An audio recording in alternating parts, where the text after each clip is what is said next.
मृत्यु के बाद आत्मा का क्या होता है? क्या क्या उन्हें दंड मिलते हैं? स्वर्ग अथवा नर्क कैसा होता है? आज के इस वीडियो में हम लोग सभी प्रश्नों के उत्तर जानेंगे। सबसे पहले जानते हैं, गरुड़ पुराण के अनुसार जब किसी की मृत्यु होती है तो मृत्यु के बाद आत्मा भौतिक शरीर का त्याग कर देते हैं, तो आत्मा एक सूक्ष्म शरीर में प्रवेश करती है, जो इसके बाद जीवन मिलती है। इससे पहले जीवन में किए गए पापों के आधार पर मरने की प्रक्रिया के दौरान आत्मा को विभिन्न स्तरों के दर्द और पीड़ा का अनुभव करना पड़ता है। मृत्यु के बाद आत्मा मृत्यु के देवता यम से मिलती है, जो आत्मा के कर्मों के आधार पर न्याय करते हैं। जीवन में किए अच्छे बुरे कर्मों के आधार पर ही आत्मा को विभिन्न योनि प्राप्त होती है। परलोक पहुंचने से पहले आत्मा यमलोक पहुंचती है। यहाँ आत्मा को यम द्वारा आंका जाता है और उसके पापों के लिए दंड का अनुभव कराया जाता है। यमलोक के बाद के क्षेत्र को चित्रगुप्त की दुनिया कहा जाता है। यहाँ आत्मा को अच्छे बुरे कर्मों के आधार पर उसके भाग्य का निर्धारण किया जाता है। इसके बाद तीसरा क्षेत्र आता है, जिसे स्वर्ग कहते हैं। यहाँ पहुंचकर ऐसी आत्माएं आनंद लेती हैं, जिसने जीवन में अच्छे कर्म किए होते हैं। वहीं चौथे लोक को नरक कहा जाता है। यहाँ आने वाली आत्माएं अपने बुरे कर्मों के आधार पर दंड भोगती है।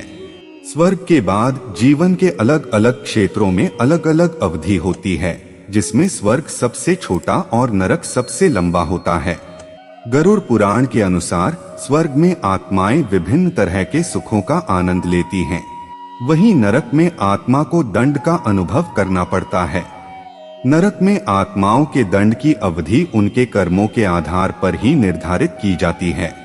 कर्म के आधार पर आत्मा का पुनर्जन्म जानवर, कीड़े मकोड़े, पौधे या जीवन के निचले रूप में हो सकता है।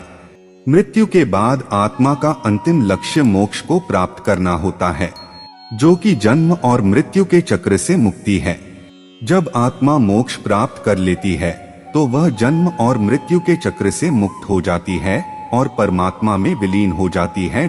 गरुड़ पुराण एक शांतिपूर्ण जीवन सुनिश्चित करने और मृत्यु के बाद मोक्ष प्राप्त करने के लिए पुण्य कार्य, धर्म, पूजा पाठ और अच्छे कर्म करने के महत्व पर जोर दिया गया है। दोस्तों, अब गीता की ओर चलते हैं। मृत्यु के बारे में भगवान श्री कृष्ण विस्तार पूर्वक वर्णन करते हैं। भगवान श्री कृष्ण कहते हैं कि आत्मा अमर है, उसका अंत नहीं होता, वह सिर्फ शरीर रूपी वस्त्र बदलती है। वैसे तो कई बार आत्मा की अमर यात्रा के विषय में सुना है, लेकिन शरीर त्यागने के बाद कहाँ जाती है आत्मा? गरुड़ पुराण जो मरने के पश्चात आत्मा के साथ होने वाले व्यवहार की व्याख्या करता है, उसके अनुसार जब आत्मा शरीर छोड़ती है तो उसे दो यमदूत लेने आते हैं। मानव अपने जीवन में जो कर्म करता है, यमदूत उसे उसके अनुसार अपने साथ ले जाते हैं। अगर मरने वाला सज्जन है, पुण्यात्मा है, तो उसके प्राण निकलने में कोई पीड़ा नहीं होती है। लेकिन अगर वो दुराचारी या पापी हो तो उसे पीड़ा सहनी पड़ती है। गरुड़ पुराण में यह उल्लेख भी मिलता है कि मृत्यु के बाद आत्मा को यमदूत केवल 24 घंटों के लिए ही ले जाते हैं और इन 24 घंटों के दौरान आत्मा को दिखाया जाता है कि उसने कितने पाप और कितने पुण्य किए हैं। इसके बाद आत्मा को फिर उसी घर में छोड़ दिया जाता है जहां उसने शरीर का त्याग किया था।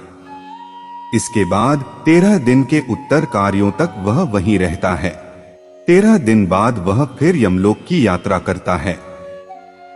पुराणों के अनुसार जब भी कोई मनुष्य मरता है और आत्मा शरीर को त्याग कर यात्रा प्रारंभ करती है, तो इस दौरान उसे 3 प्रकार के मार्ग मिलते हैं। उस आत्मा को किस मार्ग पर चलाया जाएगा, यह केवल उसके कर्मों पर निर्भर करता है। ये 3 मार्ग हैं, अर्ची मार्ग, धूम मार्ग और उत्पत्ति विनाश मार्ग। अर्ची मार्ग ब्रह्मलोक और देवलोक की यात्रा के लिए होता है, वहीं धूम मार्ग पितृलोक की यात्रा पर ले जाता है और उत्पत्ति विनाश मार्ग नरक की यात्रा के लिए है। दोस्तों, अब आप तो समझ गए होंगे कि यह 3 मार्ग होते हैं जिससे प्राणियों को मृत्यु के बाद से गुजरना पड़ता है। ऐसे ही इंफॉर्मेशन वीडियो पाने के लिए लाइक और फॉलो जरूर करें। जय श्री कृष्ण।